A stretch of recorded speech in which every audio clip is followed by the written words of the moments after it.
Welcome back to our channel where we provide you guidance on all aspects of your USMLE journey. So if it's your first time here, consider subscribing to the channel and also follow us on Instagram for the latest tips and news about USMLE. So AAMC has just released its recommendations to the residency programs about interviewing cycle 2023. So for the interviews for residency position that will start maybe in October and go up to Feb or March of 2023. Now remember, these are just recommendations. A lot of programs will follow it, but some programs may also tweak these recommendations. So the major recommendation that impacts the IMGs and all applicants is AAMC is recommending virtual or online interviews this season as well. So as you may remember, due to COVID, the past 2 seasons, residency interviews were primarily online. And that is what AAMC is recommending this season as well. The other major recommendation that AAMC has made is that the hybrid interviews should not be conducted, or they are discouraging it. What it means is the programs should not have some students do on-site interviews and some do online interviews. But I'll tell you that in the previous seasons, some programs have done this hybrid model of interviews, and I expect this to continue even in this season, although AAMC discourages it. But again, remember, these are just the recommendations and programs could tweak it a bit.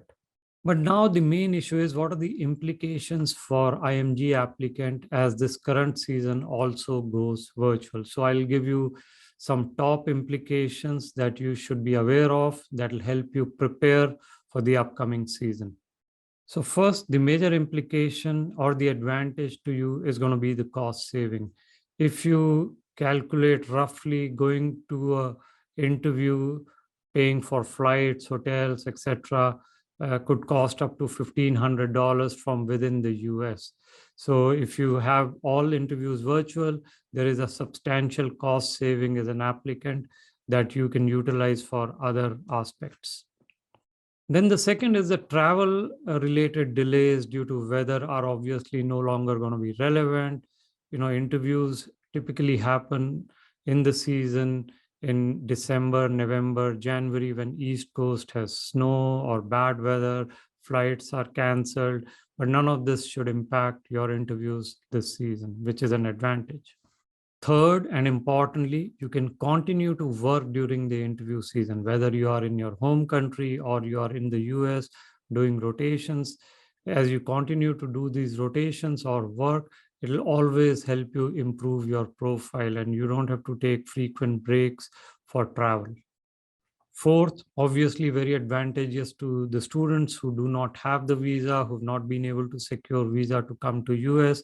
You can obviously stay in your home country, in your cities, and do these interviews online.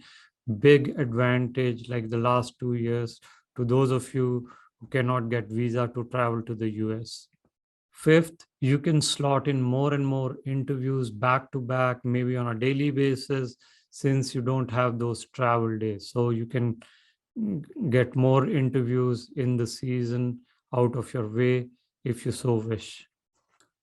Sixth, and this is something you need to be aware of, overall, the cancellations for the interviews are going to be fewer in this season also. Why? Because of all the reasons I outlined.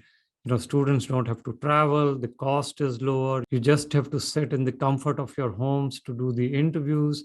So students are likely to cancel less interviews. What this means is there will always be students who will take 30 interviews, and those who have maybe 1 or 2 interviews may struggle to get more interviews because the cancellations will be less.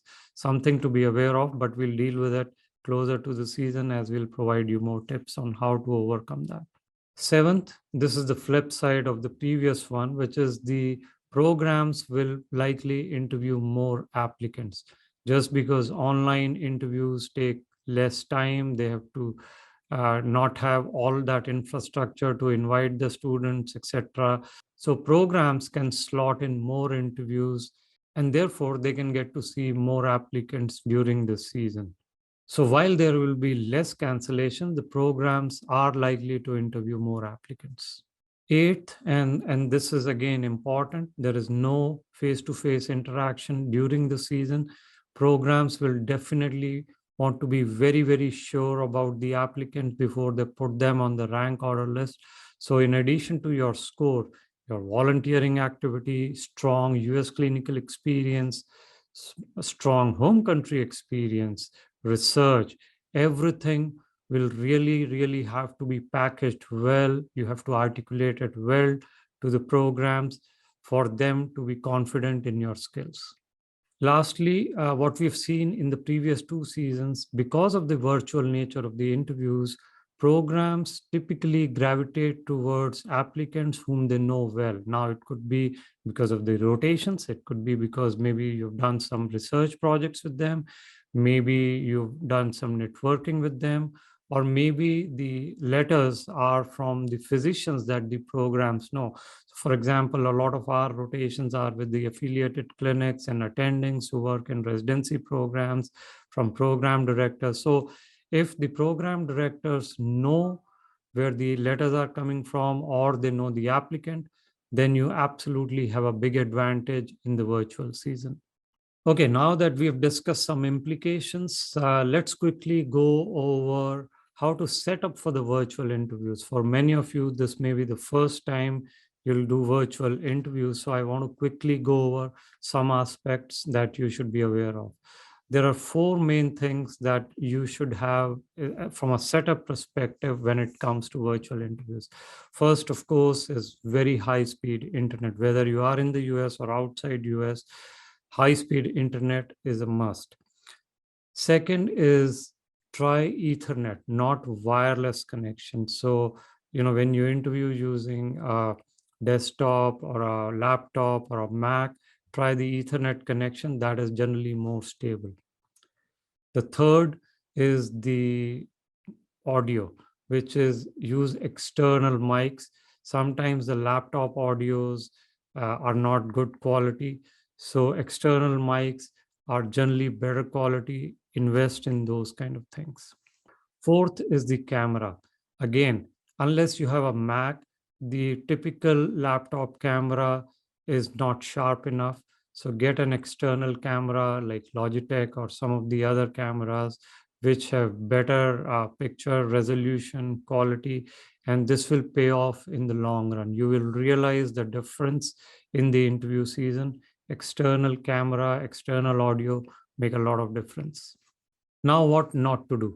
Many students take virtual interviews from their mobile cameras or iPad, and we don't recommend that. You should definitely do it either on a Mac or a laptop or desktop with an external camera. That is always the best strategy. Make sure to always look at the camera, make sure the laptop is at the eye level. Of course, the lighting is important. Make sure the room is well lit, the glare is not on your face, the lighting is coming from behind, so on and so forth. The background should either be blurred like you have seen my background, or it should be just clean. It shouldn't have things that are not looking professional in the background. It goes without saying that you should be taking interviews in the room without any background noise. These are some of the fatal mistakes that we have seen. You may not realize it now, but these can tend to be very, very hurtful to your chances during the interview. So try to avoid these mistakes. And always be professional, whether it's a virtual interview or an on-site interview. Don't be casual. Don't think that just because the environment is virtual, the interviewer will not pick up on things that are not professional. So be professional, and in your speaking and behavior should be similar to how it would be if it were an on-site interview. Makes a lot of difference. So that was a quick update on the AAMC recommendations, the implications for the IMGs, and just how to set up for the upcoming season, which is going to be online. So stay tuned. We are going to be back with more updates during the season and helping you step by step. If you need help in your interview preparation, your ERAS applications, rotations, let us know, visit our website, and we'll be happy to help you.